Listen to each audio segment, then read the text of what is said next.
Tasya Safira Salsabila dengan NPM 18182. Saya berasal dari Fakultas Hukum Universitas Pasundan. Di sini saya akan menjelaskan mengenai salah satu materi hukum asuransi, yaitu yang saya ambil adalah hukum asuransi sosial. Asuransi sosial, semakin berkembangnya zaman, maka semakin banyak juga perluasan mengenai perasuransian itu sendiri. Saya mengambil topik asuransi sosial karena menurut saya masih banyak sekali orang-orang yang belum mengetahui apa sih asuransi sosial itu. Secara yuridis formal terminologi, asuransi sosial diatur dalam pasal 1 angka 3 Undang-Undang Perasuransian atau biasa disebut dengan UUP. Di dalamnya dijelaskan bahwa asuransi sosial merupakan program asuransi yang diselenggarakan secara wajib berdasarkan undang-undang yang bertujuan untuk memberikan perlindungan dasar bagi kesejahteraan masyarakat. Nah, teman-teman, setelah dengar penjelasan saya tadi, apakah menurut kalian BPJS atau Badan Penyelenggara Jaminan Sosial itu termasuk dari bagian asuransi sosial? Jawabannya adalah iya. Dengan telah diundang-undangkannya Undang-Undang Nomor 24 Tahun 2011 tentang Badan Penyelenggara Jaminan Sosial atau BPJS, maka terbentuklah BPJS yang berlaku mulai Januari 2014 yang menjanjikan kesejahteraan kesehatan bagi masyarakat Indonesia. BPJS merupakan lembaga baru yang dibentuk untuk menyelenggarakan program jaminan sosial di Indonesia yang bersifat nirlaba berdasarkan Undang-Undang Nomor 40 Tahun 2004 tentang Sistem Jaminan Sosial Nasional atau SJSN. Maka selanjutnya dijelaskan Badan Penyelenggara Jaminan Sosial atau BPJS Kesehatan adalah badan hukum publik yang berfungsi menyelenggarakan program jaminan kesehatan bagi seluruh masyarakat Indonesia termasuk warga asing yang bekerja paling singkat 6 bulan di Indonesia. Nah, setelah teman-teman dengar penjelasan saya mengenai BPJS, selanjutnya saya akan menceritakan mengenai gambaran kasus yang saya ambil, yaitu mengenai JKN, Jaminan Kesehatan Nasional. JKN ini sendiri termasuk bagian dari BPJS, karena JKN dikelola oleh BPJS. Nah, di dalam JKN ini ternyata banyak banget kecurangan-kecurangan atau fraud yang dilakukan oleh beberapa oknum. Hal ini dilakukan mereka untuk mengeruk keuntungan-keuntungan untuk dirinya sendiri maupun untuk kelompok gitu, segelintir kelompok.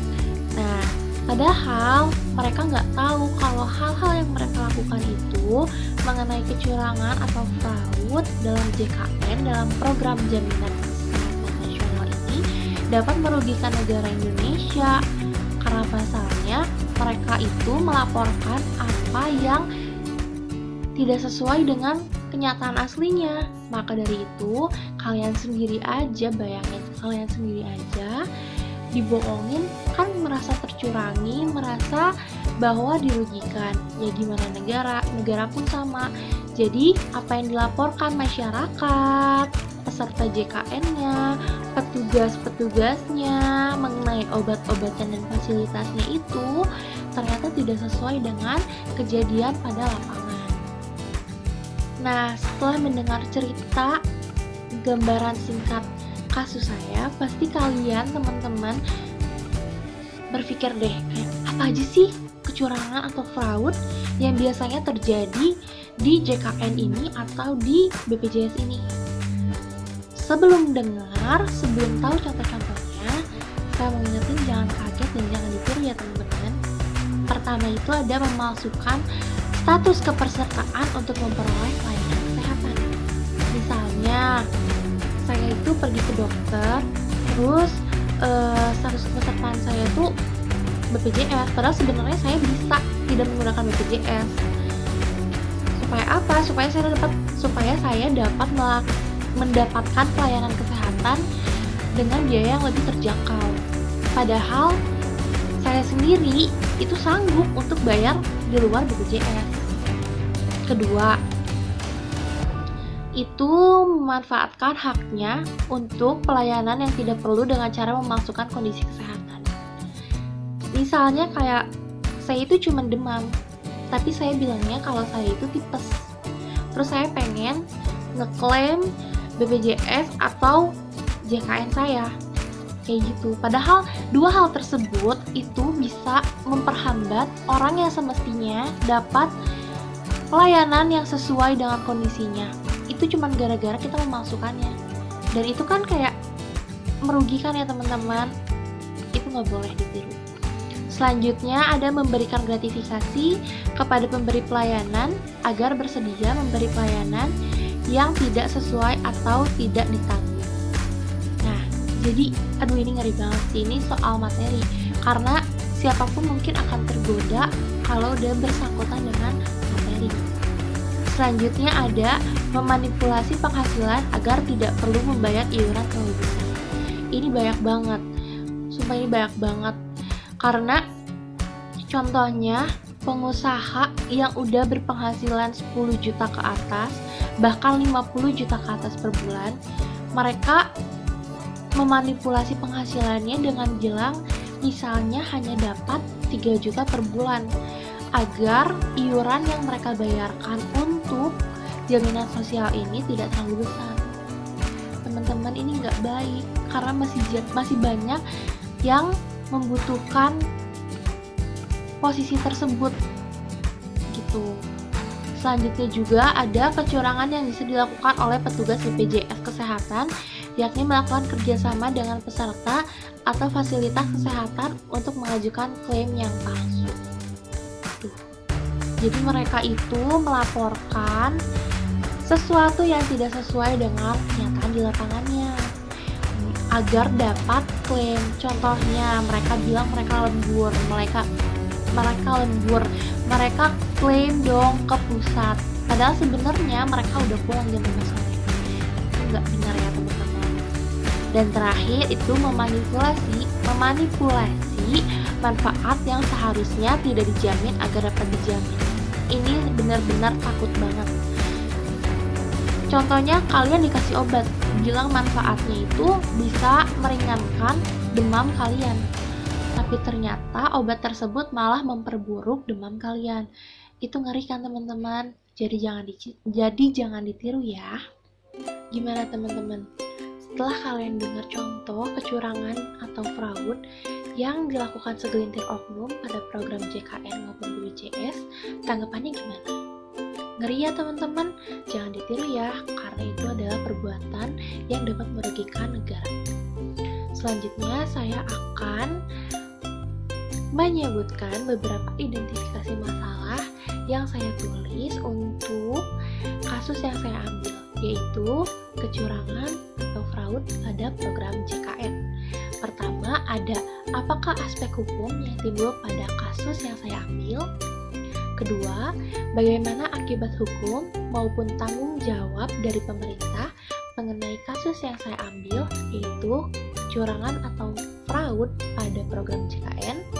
Dan yang terakhir ada upaya apa yang bisa dilakukan untuk menghindari adanya kejadian seperti ini lagi, yang akan dibahas selanjutnya. Pertama, ada pertanyaan dari identifikasi masalah, yaitu aspek hukum apakah yang timbul pada kasus yang saya ambil. Dalam kasus, ada oknum-oknum terkait yang disebutkan, atau biasa disebut dalam bahasa hukum itu pelaku. Mengenai pelaku yang melakukan fraud atau kecurangan, itu bisa dilihat dalam pasal 2 Permenkes nomor 16 tahun 2016 tentang pencegahan dan penanganan kecurangan atau fraud. Selanjutnya, untuk mengetahui sanksi apa yang akan didapatkan untuk pelaku-pelaku terkait, itu bisa dilihat ada pasal 6 sampai pasal 10 Permenkes nomor 16 tahun 2019 tentang pengenaan sanksi administratif. Sekarang masuk kepada pertanyaan nomor 2, identifikasi masalah, dengan pertanyaan bagaimana akibat hukum maupun tanggung jawab pemerintah pada kasus yang saya ambil. Yang pertama ada akibat hukum. Jadi, apabila RS yang melakukan atau rumah sakit yang melakukan pelanggaran terkait sesuai dengan Permenkes nomor 16 tahun 2019, maka sanksi yang akan diberikan itu adalah terkait perizinan. Perizinan tersebut mungkin akan dicabut maupun dipertimbangkan oleh segelintir petinggi-petinggi negara yang bersangkutan. Lalu dengan adanya peraturan itu diharapkan dapat menetapkan standar sehingga ada ketertiban yang mengatur jaminan-jaminan yang akan dipakai oleh masyarakat Indonesia dari pemerintah maupun negara. Yang kedua adalah tanggung jawab pemerintah. Dalam hal Menteri, Kepala Dinas Kesehatan Provinsi, Kepala Dinas Kesehatan Kabupaten Kota, sebagaimana dimaksud dalam pasal 6 ayat 1, tidak berwenang memberikan sanksi administratif kepada pihak yang melakukan kecurangan atau fraud. Pimpinan instansi atau badan usaha terkait memberikan sanksi administratif sesuai dengan ketentuan peraturan perundang-undangan Pasal 9 Permenkes nomor 16 tahun 2019 tentang pencegahan dan penanganan kecurangan atau fraud serta pengenaan sanksi administratif terhadap kecurangan atau fraud dalam pelaksanaan program jaminan kesehatan. Masuk kepada pertanyaan ketiga, yaitu upaya apa yang dapat dilakukan untuk menghindari adanya kejadian serupa. Upaya yang dapat dilakukan yaitu mengingat adanya potensi kerugian yang mungkin timbul karena tindak kecurangan atau fraud, maka perlu upaya pencegahan secara sistematis. Itu dapat dilakukan diantaranya dengan membangun sistem pencegahan, baik itu BPJS Kesehatan, Dinas Kesehatan, ataupun di FKRTL, berarti di sini JKN pun termasuk. Permenkes 16 tahun 2019 telah menuangkan pada pasal 3 yang berisi BPJS Kesehatan, Dinas Kesehatan Kabupaten atau Kota, dan FKRTL yang bekerja sama dengan BPJS Kesehatan harus membangun sistem pencegahan kecurangan fraud melalui yang pertama, penyusunan kebijakan dan pedoman pencegahan kecurangan atau fraud. Kedua, pengembangan budaya pencegahan kecurangan atau fraud. Yang ketiga, pengembangan pelayanan kesehatan yang berorientasi kepada kendali mutu dan kendali biaya. Dan yang terakhir, pembentukan tim pencegahan kecurangan atau fraud. Serta dibahas juga pada pasal 4 Permenkes nomor 16 tahun 2019. Teman-teman, gak kerasa banget ya, ternyata kita udah ada di bagian akhir penjelasan materi kali ini. Maka saya akan menjelaskan mengenai kesimpulan serta saran. Pada kesimpulan yang pertama adalah BPJS dan JKN merupakan bagian dari asuransi sosial karena BPJS dan JKN mengambil keuntungan secara nirlaba bukan secara komersial. Lalu selanjutnya pada kasus yang saya ambil yaitu fraud atau kecurangan yang dilakukan pada program jaminan kesehatan nasional menjelaskan mengenai tindakan-tindakan kecurangan atau fraud yang dilakukan yang dimana merugikan negara. Lalu untuk peraturan atau ketentuan yang mengatur mengenai fraud atau kecurangan itu ada pada Permenkes nomor 16 tahun 2019 tentang pencegahan dan penanganan kecurangan atau fraud serta pengenaan sanksi administratif terhadap kecurangan atau fraud dalam pelaksanaan program jaminan kesehatan. Lalu dilanjut oleh saran. Saran dari saya sendiri yaitu perlu adanya sosialisasi mengenai BPJS maupun JKN beserta peraturan di dalamnya. Karena masih banyak masyarakat yang awam atau tidak mengetahui mengenai penggunaan serta aturan apa saja sih yang mengatur mengenai BPJS ataupun JKN ini sendiri, sehingga kecurangan atau fraud masih marak terjadi. Mungkin segitu aja ya teman-teman untuk konten saya kali ini mengenai asuransi sosial. Sampai jumpa. Wassalamualaikum warahmatullahi wabarakatuh.